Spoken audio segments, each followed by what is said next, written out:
चीन के लिए रवाना हुए प्रधानमंत्री नरेंद्र मोदी। चीन में एससीओ शिखर सम्मेलन में शामिल होंगे प्रधानमंत्री। कल चीन के राष्ट्रपति शी जिनपिंग से प्रधानमंत्री की मुलाकात होगी। 6 साल बाद शी जिनपिंग और पीएम मोदी की मुलाकात होनी है। 1 सितंबर को रूस के राष्ट्रपति से मिलेंगे पीएम मोदी। इस वक्त की ये महत्वपूर्ण जानकारी आपको बता रहे हैं। तो 6 साल बाद शी जिनपिंग और प्रधानमंत्री नरेंद्र मोदी की मुलाकात होगी। 1 सितंबर को रूस के राष्ट्रपति से भी मिलेंगे प्रधानमंत्री। इस वक्त की महत्वपूर्ण जानकारी, चीन के लिए रवाना हुए पीएम मोदी। तो जापान दौरे के बाद अब पीएम मोदी चीन के लिए रवाना हो गए हैं। चीन में एससीओ शिखर सम्मेलन में वो शामिल होंगे। कल चीन के राष्ट्रपति शी जिनपिंग से मुलाकात होगी और इसके बाद 1 सितंबर को रूस के राष्ट्रपति से भी मिलेंगे पीएम मोदी। ये चीन दौरा काफी महत्वपूर्ण, जिस तरीके से अभी वैश्विक घटनाक्रम चल रहा है, उस बीच प्रधानमंत्री नरेंद्र मोदी का ये चीन दौरा बेहद अहम है। आज आपको बता दें कि जापान से वो चीन के लिए रवाना हो गए हैं और कल वो शी जिनपिंग से मुलाकात करेंगे। 6 साल बाद प्रधानमंत्री नरेंद्र मोदी और शी जिनपिंग की मुलाकात होनी है। ये मुलाकात बेहद महत्वपूर्ण बताई जा रही है। इसके साथ ही आपको बता दें कि इसके बाद 1 सितंबर को रूस के राष्ट्रपति से भी पीएम मोदी की मुलाकात होगी। इस वक्त की ये बड़ी खबर।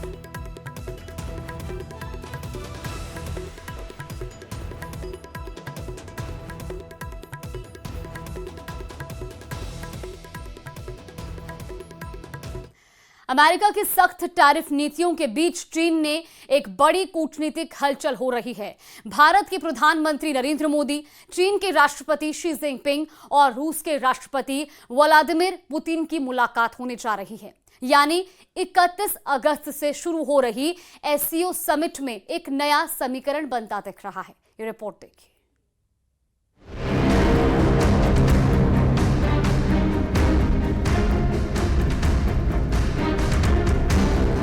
चीन की धरती पर एक ऐसा वैश्विक मंच सज चुका है जिस पर इस वक्त पूरी दुनिया टकटकी लगाए देख रही है।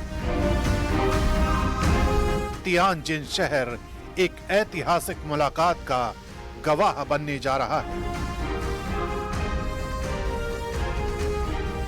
31 अगस्त से 1 सितंबर तक यानी 2 दिन के एससीओ शिखर सम्मेलन में भारत के प्रधानमंत्री नरेंद्र मोदी, चीन के राष्ट्रपति शी जिनपिंग और रूस के राष्ट्रपति व्लादिमीर पुतिन की मुलाकात होने जा रही है।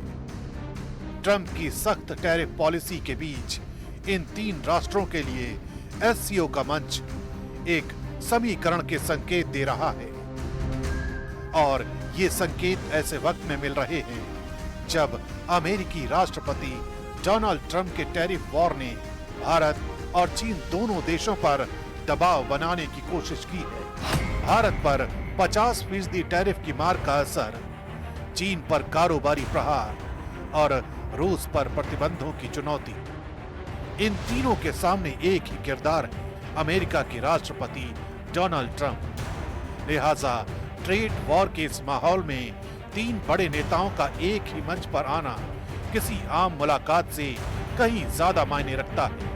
माना जा रहा है कि ये समिट सिर्फ औपचारिकता नहीं बल्कि वैश्विक राजनीति की नई पटकथा लिखने का मंच बन सकती है। एससीओ को इस बार एक साधारण रीजनल फोरम नहीं बल्कि ग्लोबल साउथ की ताकत दिखाने के मंच के तौर पर देखा जा रहा है। शी जिनपिंग इसे चीन की नई नेतृत्व क्षमता का प्रतीक बनाना चाहते हैं। भारत के लिए भी ये बैठक बेहद अहम है। एक तरफ पाकिस्तान के प्रधानमंत्री मौजूद रहे और वहां आतंकवाद पर भारत का सख्त रुख साफ दिखाई देगा। दूसरी तरफ ट्रंप की टैरिफ पॉलिसी भारत को मजबूर कर रही है कि वो एशिया में नए विकल्प तलाशे, जबकि रूस जो पहले से पश्चिमी पाबंदियों से घिरा है, इस मुलाकात को तीनों देशों के बीच समझ बढ़ाने का अहम कदम मान रहा है। यानी इस समिट की गूंज सिर्फ तियानजिन तक सीमित नहीं बल्कि वैश्विक राजनीति में इसकी गूंज दूर तक सुनाई देगी। 3 बड़े नेता मोदी, शी और पुतिन का एक साथ मंच पर आना अपने आप में संदेश देता है। ये वही वक्त है जब अमेरिका ट्रेड वॉर के जरिए नई आर्थिक दीवारें खड़ी कर रहा है। भारत और रूस ऊर्जा और रक्षा सहयोग को नई दिशा देना चाहते हैं। चीन अमेरिका को जवाब देने के लिए क्षेत्रीय और वैश्विक गठजोड़ की ताकत दिखाना चाहता है। मोदी का 7 साल बाद चीन दौरा संकेत है कि भारत कूटनीतिक स्तर पर बैलेंस बनाना चाहता है। अगर इस बैठक में त्रिपक्षीय वार्ता का कोई ठोस नतीजा निकलता है तो ये न केवल एशिया बल्कि पूरी दुनिया के शक्ति समीकरण को प्रभावित करेगा। ये समिट आने वाले समय का संकेत है, एक मल्टीपोलर वर्ल्ड की तरफ बढ़ता कदम, जहां अमेरिका के टैरिफ वॉर का जवाब 3 बड़ी शक्तियां मिलकर दे सकती हैं।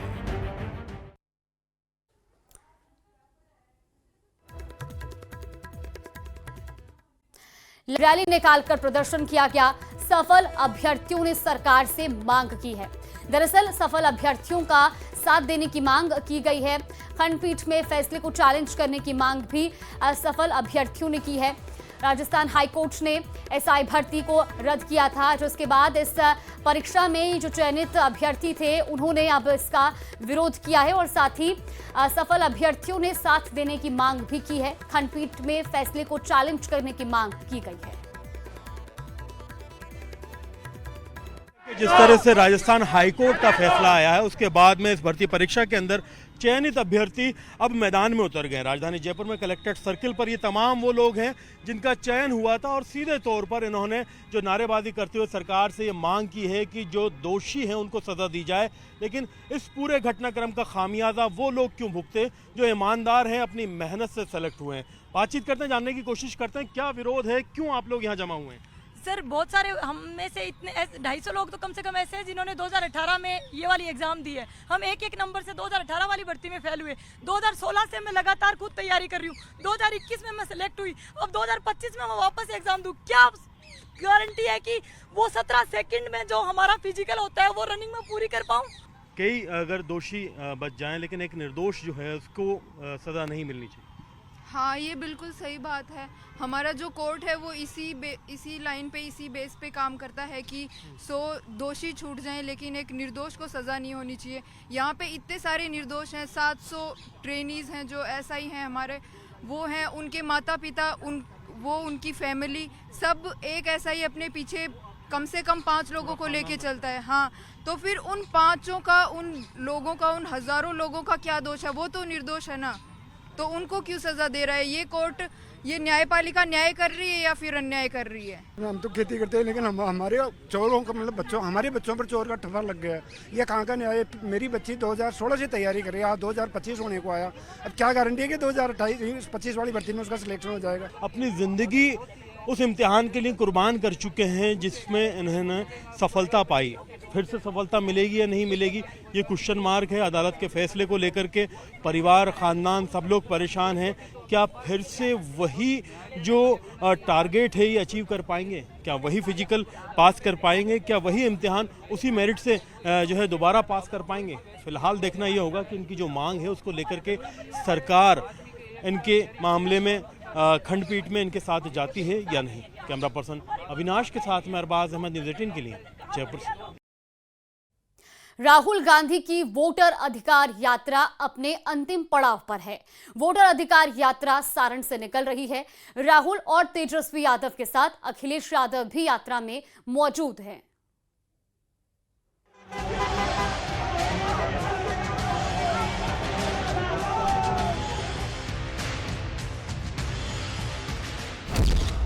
वोटर अधिकार यात्रा में पहुंचे अखिलेश यादव। MY गठबंधन पर विपक्ष की नजर। वोटर अधिकार यात्रा अपने आखिरी पड़ाव पर पहुंच गई है। यात्रा के आखिरी दिन समाजवादी पार्टी के अध्यक्ष और उत्तर प्रदेश के पूर्व मुख्यमंत्री अखिलेश यादव भी यात्रा में शामिल होने पहुंचे। अखिलेश सारण से आरा तक राहुल गांधी और तेजस्वी के साथ यात्रा पर हैं। बिहार और यूपी की सीमा पर साझा भाषा, संस्कृति और रोटी बेटी का रिश्ता हमेशा से गहरी राजनीतिक कड़ी रहा है। ऐसे में अखिलेश यादव का इस यात्रा में शामिल होना महागठबंधन की सामाजिक और राजनीतिक ताकत को और बड़ा बनाने की कोशिश के रूप में देखा जा रहा है। आज अंतिम दिन है और आज अखिलेश यादव जी भी हम लोगों के साथ यात्रा में शामिल हो रहे हैं और बीजेपी जो है घबराई हुई है। जो ये ऐतिहासिक यात्रा हुआ है इससे एनडीए में बड़ी बेचैनी है। सारे तंत्र मंत्र जो है इस्तेमाल जो है एनडीए के लोग कर रहे हैं। वो क्या क्या कर रहे हैं, एक एक चीज़ों पे हमारी पैनी नज़र है। लेकिन कुछ भी कर ले, इस बार बिहार में सत्ता में वापस लौटने वाले ये लोग नहीं। बीजेपी की हार इस बार लिखेगा बिहार, और अवध में हारे हैं, बिहार की जनता मगध में भी हराएगी। और भारतीय जनता पार्टी जिन्होंने किसान के लिए आय दोगुनी कहा, नौजवानों को नौकरी के लिए कहा, महंगाई कम करने के लिए कहा, आज पीछे मुड़ के देखते हैं तो वही मुद्दे आज एज इट इज दिखाई दे रहे हैं। इस यात्रा में अखिलेश यादव की एंट्री को सियासी नजरिए से बेहद अहम माना जा रहा है।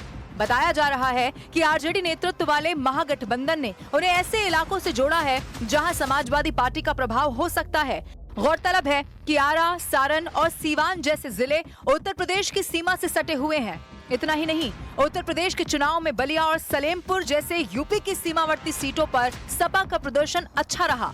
यही वजह है कि अखिलेश यादव की मौजूदगी को और पिछड़ा, दलित और अल्पसंख्यक समीकरण को साधने की रणनीति का हिस्सा बताया जा रहा है। तो सोचिए, अब उनके पास सहारा बना चुनाव आयोग।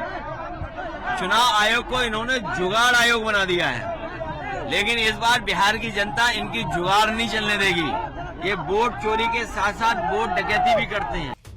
वोटर अधिकार यात्रा के अंतिम पड़ाव पर इंडिया गठबंधन के तमाम बड़े नेता एकजुट नजर आ रहे हैं। बिहार में विपक्षी एकता का ये मंच बीजेपी और जेडीयू के खिलाफ सीधी चुनौती पेश कर रहा है।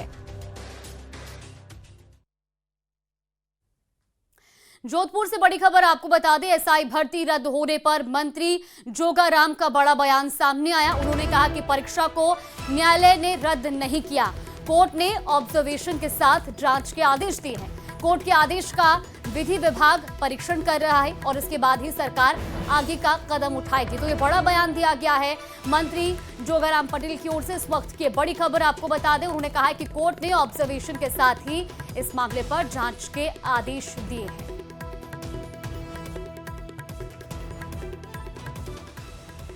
मामले को अगर आप गहनता से अध्ययन करेंगे तो माननीय न्यायालय ने एसआई भर्ती को रद्द नहीं किया है। अपने ऑब्जर्वेशन के साथ सरकार को भेजा है कि इसकी जांच कर हमारा जो आरपीएससी है उसको भेजा जाए।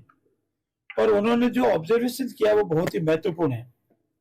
कांग्रेस के कार्यकाल में इस राजस्थान लोक सेवा आयोग में जितने भी सदस्य और अध्यक्ष मुकर किए, उनके ऊपर प्रश्न चिन्ह लगाए हैं और उसकी जांच का आदेश दिया है।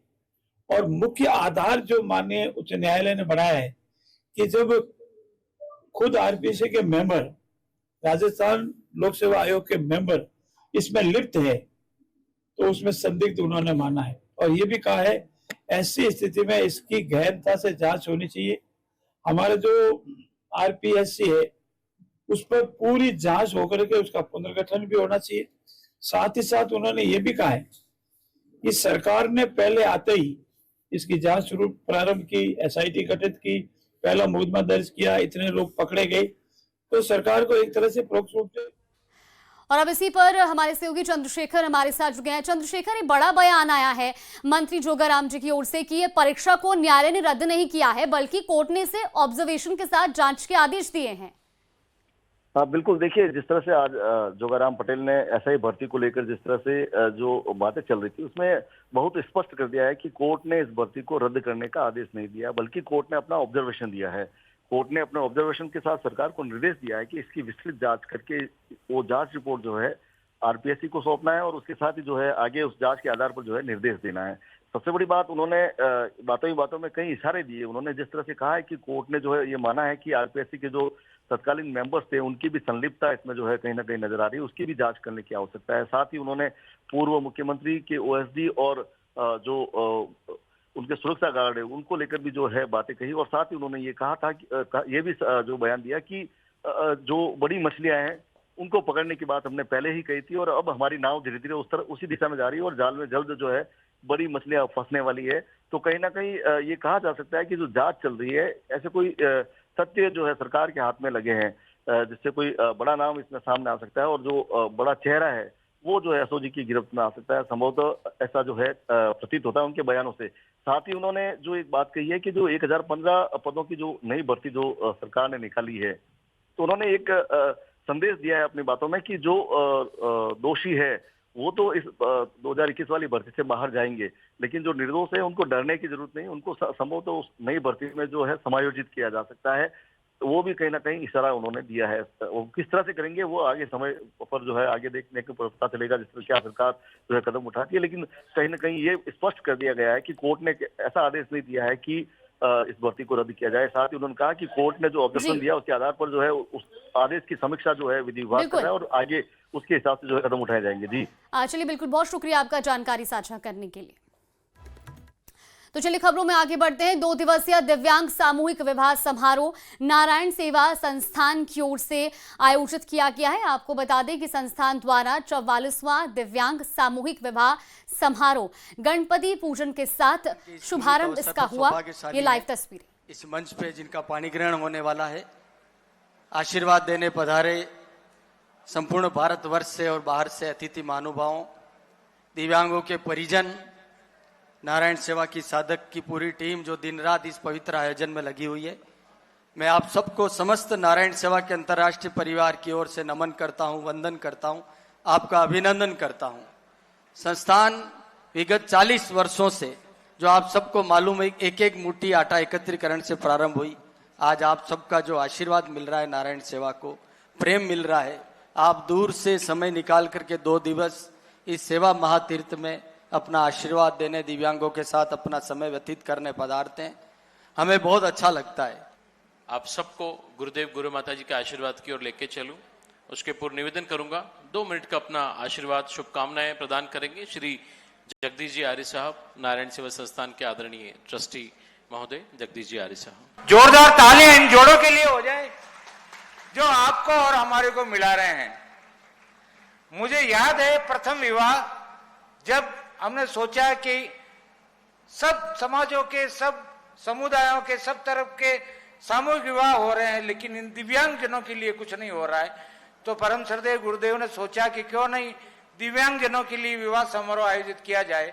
तो नारायण सेवा संस्थान ने आज से 20 वर्ष पूर्व प्रथम विवाह समारोह आयोजित किया। उसमें बड़ी मुश्किल से हम 11-12 जोड़े इकट्ठे कर पाए 6 महीने के प्रयास के बाद भी, क्योंकि किसको यकीन। और चलिए, वक्त तो चला एक छोटे से ब्रेक का। ब्रेक के उस पार भी खबरों का सिलसिला लगातार